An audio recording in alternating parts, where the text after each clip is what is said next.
Hi friends, welcome to my channel.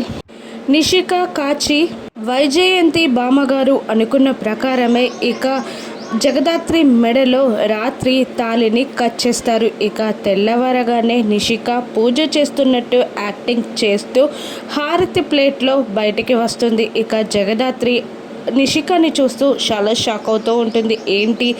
ఇదేంటి ఇంత పొద్దున్నే లేచి దేవుని పూజ చేసింది అని షాక్ అవుతూనే ఉంటుంది జగదాత్రి. ఇక ఇలా అంటూ ఉంటుంది బామ్మగారు నిషికని, అమ్మి నిషిక మీ అక్కకి కాస్త కుంకుమివ్వు అని అంటూ ఉంటుంది. ఇక నిషిక హారతి ప్లేట్లో నుండి జగదాత్రి కుంకుమని తీసి తన తాలికి పెట్టుకోబోతూ మెడలో తాళి లేదని గ్రహించి కంగారు పడుతూ ఉంటుంది. ఇక కంగారు పడుతున్న జగదాత్రిని చూస్తూ ఏమైంది అని కౌశికి అడుగుతూ ఉంటుంది. మెడలో తాళి లేదు వదినా అని కంగారు పడుతూ ఉంటుంది జగదాత్రి. ఇక అప్పుడే కాచి, ఇదిగో నీ రూమ్లోనే ఉంది, ఇప్పుడే వెతికి తీసుకొచ్చాను, కానీ ఇది పెరిగింది అని అంటూ ఉంటుంది కాచి. ఇక కంగారు పడుతూ టెన్షన్ పడుతూ ఉంటుంది.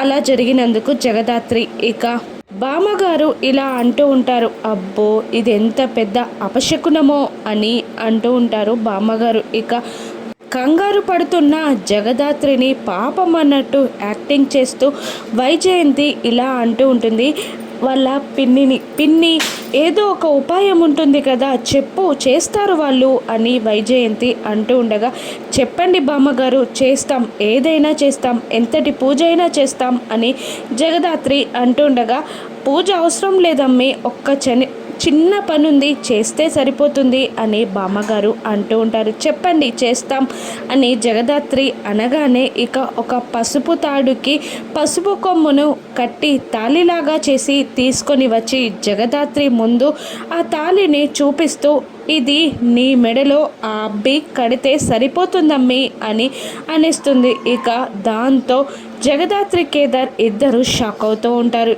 ఇక అక్కడి వాళ్ళందరూ బలవంత పెడుతూ ఉంటారు కేదార్ని, కట్టు, జగదాత్రి మెడలో తాళి కట్టు, ఇక మీకు ఆల్రెడీ పెళ్ళైంది కదా అని అందరూ అంటూ ఉండగా ఇక చేసేది లేక కేదార్ ఆ తాళిని తీసుకొని జగదాత్రి వైపు చూస్తూ ఉంటాడు. జగదాత్రి కంగారు పడుతూ ఉంటుంది. ఇక నిషిక మనసులో ఇప్పుడు ఎలా తప్పించుకుంటారో చూస్తానే అని అనుకుంటూ ఉంటుంది. ఇక కేదార్ జగదాత్రి మెడలో నిజంగానే తాళి కడతాడా? వాళ్ళిద్దరూ ఒక్కటవ్వనున్నారా? రాను ఎపిసోడ్స్లో చూద్దాం. Thank you for watching.